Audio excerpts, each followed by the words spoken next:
தந்தளத்தம் என்று சொல்லியே வில்லினில் பாட வந்தருள்வா இயேசு நாயகா வரும் தந்தருள்வா இயேசு நாயகா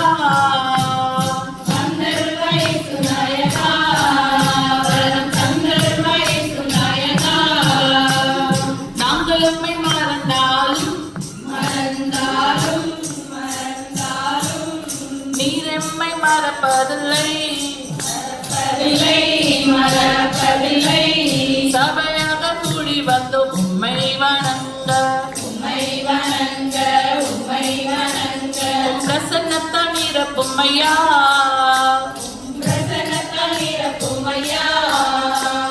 தானதந்தம் தந்தனதந்தம் தானதந்தம் என்று சொல்லியே பிள்ளைகள் பாட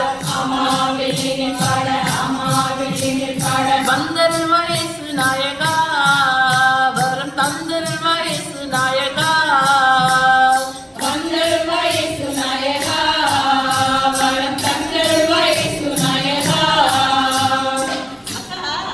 இப்ப நம்ம இயேசு சாமியை கும்பிட்டோம்.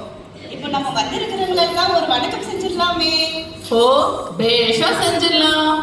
அன்புள்ள அக்காமாரே அண்ணமாரே தம்பி தங்கச்சிகளே சின்ன சிறுசுகளே உங்க எல்லாருக்கும் வணக்கம் வணக்கம் வணக்கம். அக்கா, நம்ம எந்த வில்லுப்பாட்டு மூலியமா என்ன செய்தி நம்ம சபையாருக்கு சொல்ல போறோன்றத கொஞ்சம் சொல்லுங்களேக்கா. கண்டிப்பா சொல்றேன், அவசரப்படாத. இப்ப நம்ம உலக புகழ் பெற்ற சிஎம்சி மருத்துவமனை நிறுவின நம்ம ஐடஸ்கட் அம்மாவை பத்தி தான் சொல்ல போறேன். ஆமா, அவங்க எப்ப பிறந்தாங்கன்னு தெரியுமா? என் பர்த்டே எனக்கு மறந்துடும். இதுல ஐடாமா பர்த்டே எங்களுக்கு எப்படி ஞாபகம் இருக்கும்? நீங்களே சொல்லுங்க. சொல்றேனா, டாக்டர் ஐடாஸ்கடர் அம்மா 1870 ஆண்டு டிசம்பர் 9 டாக்டர் ஜான்ஸ் கடர் ஐயாவுக்கும் திருமதி சோஃபியாஸ் கடர் அம்மாவுக்கும் 6வது பெண் குழந்தையா தமிழ்நாட்டுல உள்ள ராணிப்பேட்டையில பிறந்தாங்க.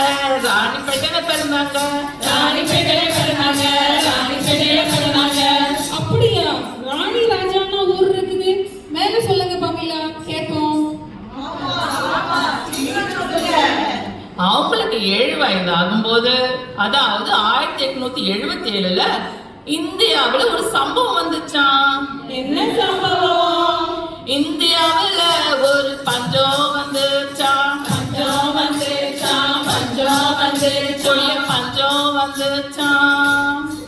அந்த பஞ்சத்தை பார்த்து நம்ம ஐடாமா நான் ஒரு போதும் மிஷினரி ஆவதில்லைன்னு இனி இந்தியாவுக்கு வருவதில்லைன்னு முடிவு செஞ்சாங்களாம்.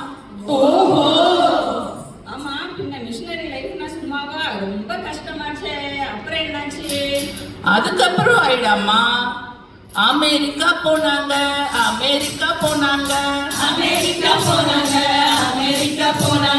மேற்படிப்பு படிச்சாங்க, பாஸ்டராவும் படிச்சாங்க.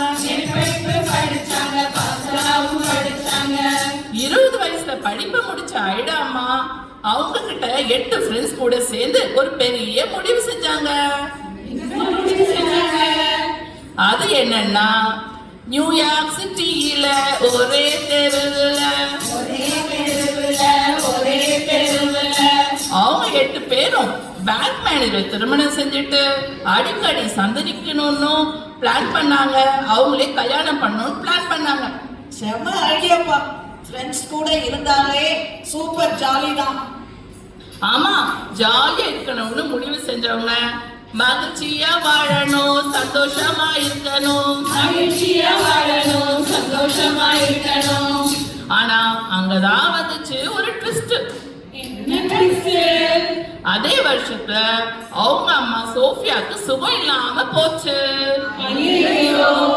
அவங்களை கவனிப்பதற்காக ஐடா அம்மாவும் அவங்க அண்ணன் ஹாரியும் 1890 இந்தியாவுக்கு வந்தாங்க.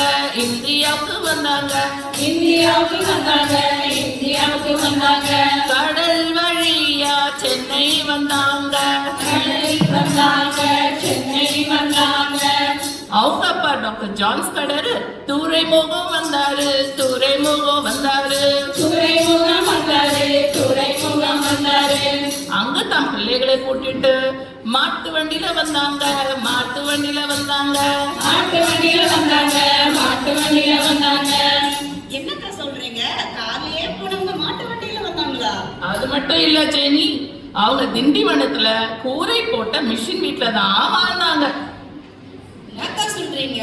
அமெரிக்கால வசதியா வாழ்ந்தவங்க கூரை வீட்டுல இருந்தாங்களா? ஆமா, அவங்க அப்பா மிக சிறந்த டாக்டரா இருந்தாலும் அவங்க கூரை வீட்டுல தான் இருந்தாங்க. அதாவது ஓலையில செஞ்ச வீடுதான்.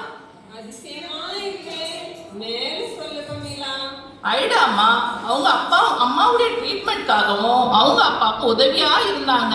அம்மாவையும் நல்லா கவனிச்சுட்டாங்க. ஆனா அப்பா அவங்க டாக்டருக்கு படிக்கல, டாக்டருக்கு படிக்கல, டாக்டருக்கு படிக்கல, டாக்டருக்கு படிக்கல. மேற்படிப்பும் பாஸ்டாவும் தான் படிச்சிருந்தாங்க. ஓ, அப்படியா? ஆனா ஜனங்க அவங்கள எப்படி ஆசையா கூப்பிட்டாங்கன்னு தெரியுமா? எப்படி கூப்பிட்டாங்க?